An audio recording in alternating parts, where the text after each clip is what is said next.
বিসমিল্লাহির রহমানির রহিম। আজকে ছাত্রদল আয়োজিত জুলাই আগস্ট ছাত্র গণ অভ্যুত্থানের যারা শহীদ হয়েছেন তাদের প্রতি শ্রদ্ধা নিবেদন এবং সেই গণ অভ্যুত্থানে কে স্মরণ করবার জন্য আজকের এই সভার সংগ্রামী সভাপতি, মঞ্চে উপবিষ্ট আছেন এই দেশের ছাত্র রাজনীতির কিংবদন্তি নেতৃবৃন্দ, যারা বাংলাদেশের স্বাধীনতার পর থেকে আজ পর্যন্ত তাদের রাজনীতিতে তাদের যে অবদান, সে অবদানকে তারা উজ্জ্বল করে রেখেছেন এবং বর্তমান ছাত্র দলের অত্যন্ত সফল নেতৃবৃন্দ, কর্মীবৃন্দ, প্রিয় ভাই বোনেরা, আসসালামু আলাইকুম। আমি বক্তব্যের শুরুতেই গভীর শ্রদ্ধা নিবেদন করতে চাই আমাদের সেই সব ভাই ও সন্তানদের প্রতি যারা আমাদের একটা সত্যিকার অর্থেই একটি গণতান্ত্রিক বাংলাদেশ নির্মাণের জন্য, বাংলাদেশে একটি সাম্য, মানবিক মূল্যবোধ ও কল্যাণের রাষ্ট্র গড়ে তুলবার জন্য যারা তাদের বুকের রক্ত ঢেলে দিয়েছেন তাদের প্রতি গভীর শ্রদ্ধা নিবেদন করছি। যারা আহত হয়েছেন, পঙ্গু হয়েছেন, অন্ধ হয়েছেন, তাদের প্রতি গভীর সমবেদনা জানাচ্ছি। তাদের পরিবার পরিজনদের প্রতিও সহানুভূতি জানাচ্ছি। প্রিয় সহকর্মী যোদ্ধাগণ, আমরা আজকে প্রায় 1 বছর পরে এখানে সমবেত হয়েছি তাদেরকে নিয়ে যারা এই ফ্যাসিস্ট বিরোধী আন্দোলনে ভ্যানগার্ডের ভূমিকা পালন করেছে, যারা অগ্রদূতের ভূমিকা পালন করেছে, অগ্র সৈনিকের ভূমিকা পালন করেছে।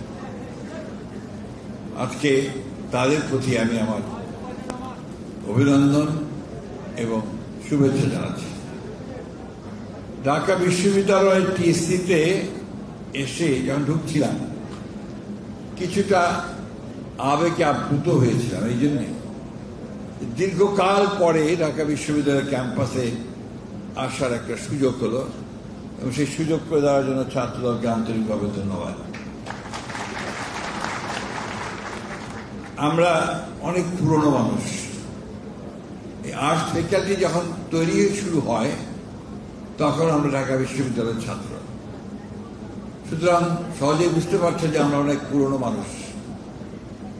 আমরা অনেক উত্থান পতন, আন্দোলন, সংগ্রাম, শহীদান আমরা দেখেছি। আমরা একটি রাষ্ট্রের অবসান দেখেছি, আর একটি রাষ্ট্রের সূচনা দেখেছি। আমরা একটা মুক্তিযুদ্ধ দেখেছি। আমরা স্বৈরাচারের বিরুদ্ধে গণতন্ত্রের পক্ষে আন্দোলনের জন্য ঢাকা বিশ্ববিদ্যালয়ের একটা যে মরণপূর্ণ সংগ্রাম, সেই সংগ্রাম দেখেছি। প্রিয় সহকর্মীবৃন্দ, বলছি এই জন্যই যে আমরা সবাই একসাথে কাজ করেছি। আজকে দীর্ঘ সংগ্রামের পরে জনগণকে তার ক্ষমতায়নের জন্য, তার গণতান্ত্রিক অধিকার ফিরিয়ে যাওয়ার জন্য আমরা দীর্ঘকাল লড়াই করেছি। আমাদের নেত্রী দেশনেত্রী বেগম খালেদা জিয়া, তিনি 2009 সালের পর থেকে এই সংগ্রাম শুরু করেছিলেন। বিশেষ করে তত্ত্বাবধায়ক সরকার বিধান বাতিল হওয়ার পরে তিনি সেই সংগ্রামকে আরো জোরদার করেছিলেন। এরপরে তাকে গ্রেফতার করা হয় 2008 সালে এবং তিনি কারাগারে যাওয়ার পরে 18 সালে, দুঃখিত, 18 সালে তারপরে আমাদের দলের মূল নেতৃত্ব নেন আমাদের বর্তমান নেতা, যাকে লক্ষ্য করে বাংলাদেশের 18 কোটি মানুষ এখন গণতন্ত্রের স্বপ্ন দেখছে, নতুন একটা বাংলাদেশের স্বপ্ন দেখছে। আমাদের তারেক রহমান সাহেবের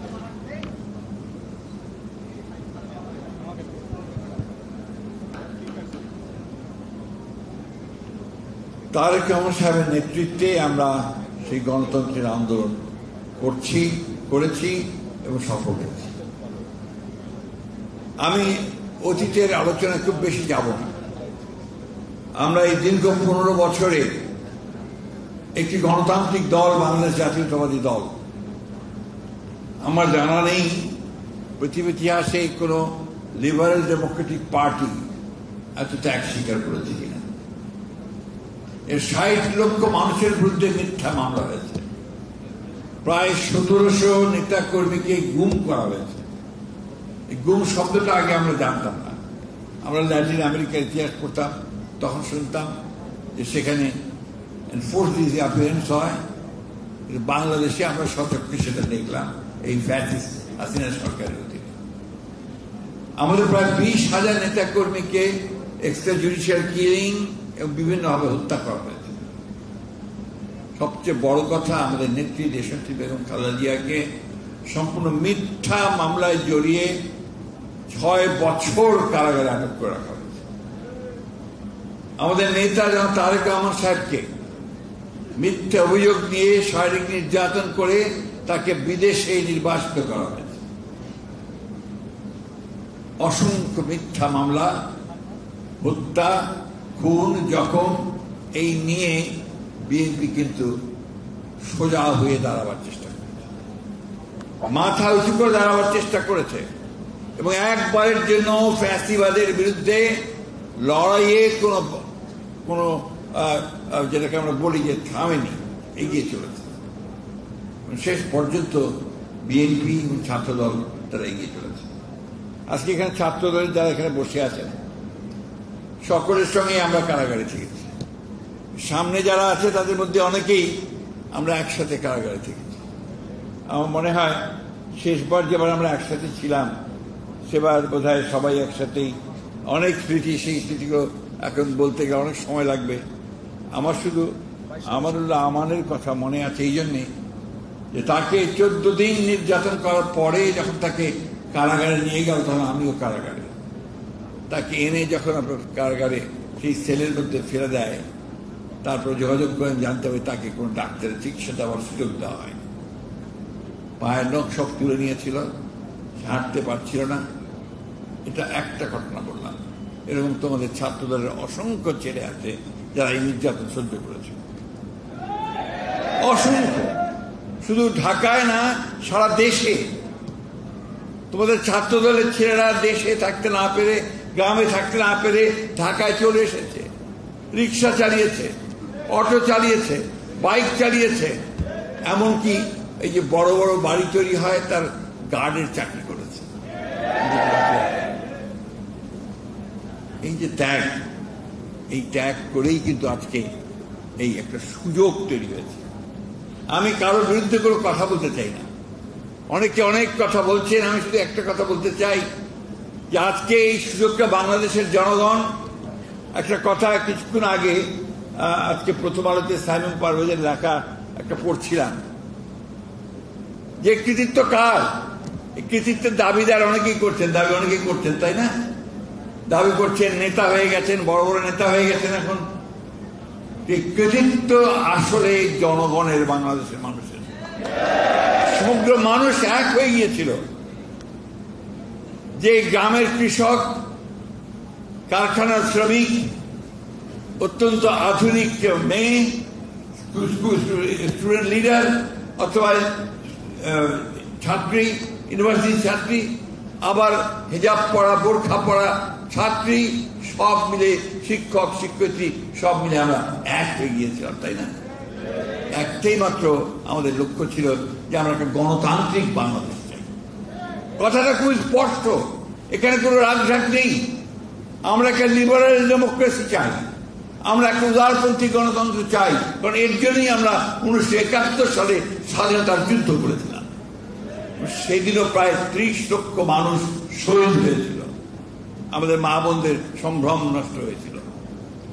সেই কথাগুলো আজকাল কেউ উচ্চারণ করে না, কিন্তু সেটাই ছিল আমাদের ভিত্তি। সেই ভিত্তিটার উপর করেই আমরা কিন্তু সামনের দিকে এগিয়ে আজ পর্যন্ত এইখানে এসেছি।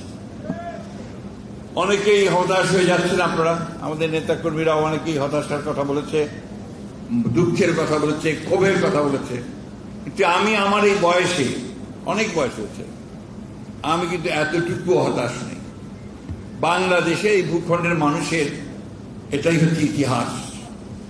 লড়াই করে করেই বাংলাদেশের মানুষ বেঁচে থাকে, এবং ঝড় ঝঞ্ঝা সাইক্লোন সমস্ত প্রাকৃতিক দুর্যোগকে উপেক্ষা করে বাংলাদেশের মানুষ বাঁচার স্বপ্ন দেখে।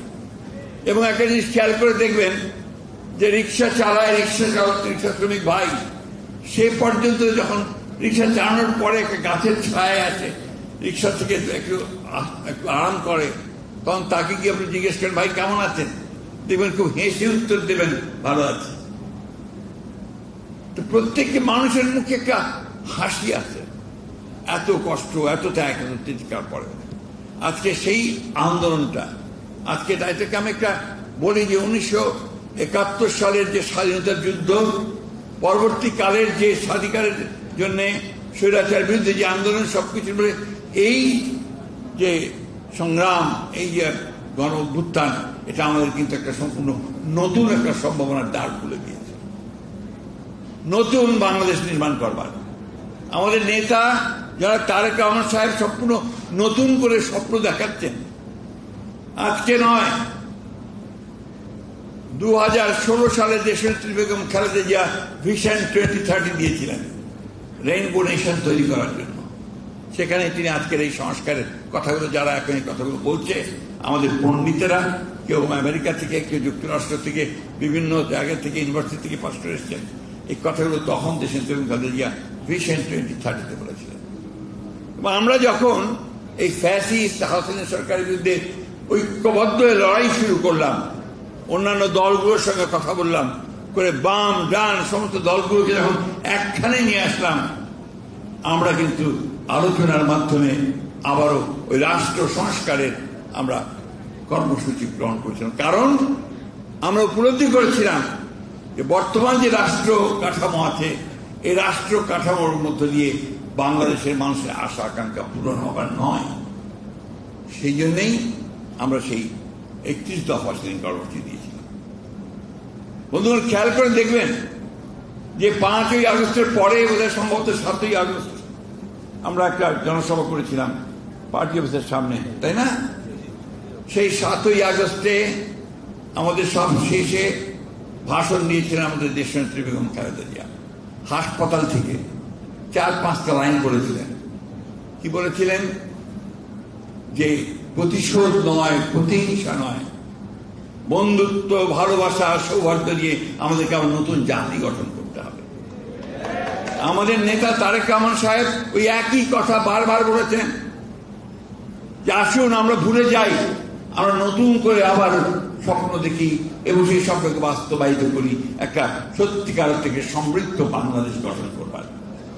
বলেই থেমে থাকেননি, তিনি প্রতিনিয়ত কাজ করছেন যে কিভাবে বাংলাদেশের এই একদম ফোকলা হয়ে যাওয়া অর্থনীতি, চুরি ডাকাতি করে, লুটপাট করে যাকে শেষ করে দেওয়া হয়েছে, তাকে কি করে টেনে তোলা যায়। তিনি প্রতিদিন কথা বলছেন অর্থনীতিবিদদের সঙ্গে, দেশের বাইরের যারা প্রখ্যাত অর্থনীতিবিদ আছেন তাদের সঙ্গে তিনি কথা বলছেন। কি করে গ্রামের আমার সেই খেটে খাওয়া মানুষগুলোকে মুখে একটু হাসি ফোটানো যায়, তার জন্য সেচের ব্যবস্থা, বীজের ব্যবস্থা, পানির ব্যবস্থা কি করা যায়, তার জন্য তিনি কাজ শুরু করেছেন। ফার্মার্স কার্ড তৈরি করেছেন, যাতে করে ইতিমধ্যে তৈরি করে ফেলেছেন, যাতে করে ভবিষ্যতে জনগণ যদি আমাদেরকে ভোট দিয়ে ক্ষমতা নিয়ে আসে, আমরা জনগণের কাজ করতে পারি। কি করে বস্ত্র শিল্পকে টেনে তোলা যায়। বন্ধুগণ, আপনারা গর্ব করতে পারেন এই দেশে যা কিছু মহান অর্জন হয়েছে, অর্জন হয়েছে বিএনপির হাতে। কারণ 1971 সালে যে স্বাধীনতা যুদ্ধ হয়েছিল, বাংলাদেশে যে স্বাধীনতা ঘোষণা করা হয়েছিল, সেদিন যিনি ঘোষণা করেছিলেন তিনি আমাদের দলের প্রতিষ্ঠাতা শহীদ প্রেসিডেন্ট জিয়াউর রহমান।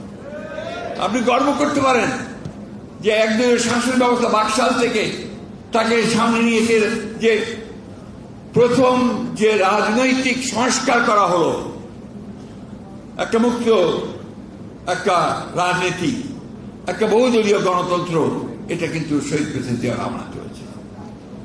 সেদিন তিনি সমস্ত সংবাদপত্রগুলোকে স্বাধীন করে দিয়েছিলেন। যে আমাদের ভাইরা আজকে এখানে এতজন আছেন, একটা ছিল না, সব বন্ধ করে দিয়েছিল শেখ মুজিবুর রহমান। মাত্র 4টা সরকারি পত্রিকা চালু ছিল, মৌলিক অধিকার চলে গিয়েছিল। এই কথাগুলো বারবার বলতে হবে, কারণ ওই ফ্যাসিস্টরা তারা এই দেশকে ওইভাবেই বরাবর চিন্তা করেছে, দেশকে তারা এবার গোলাম বানিয়ে রাখতে চেয়েছে। বন্ধুগণ, একটা কথা আমাদের মনে রাখতে হবে, এরপরে দেশনেত্রী বেগম খালেদা জিয়া সংসদীয় গণতন্ত্র নিয়ে এসেছেন। দেশনেত্রী বেগম খালেদা জিয়া আমাদের অনেক আপত্তি সত্ত্বেও শেষ পর্যন্ত জনগণ যেহেতু চায়, আমরা তত্ত্বাবধায়ক সরকারের বিধান চালু করেছিলাম।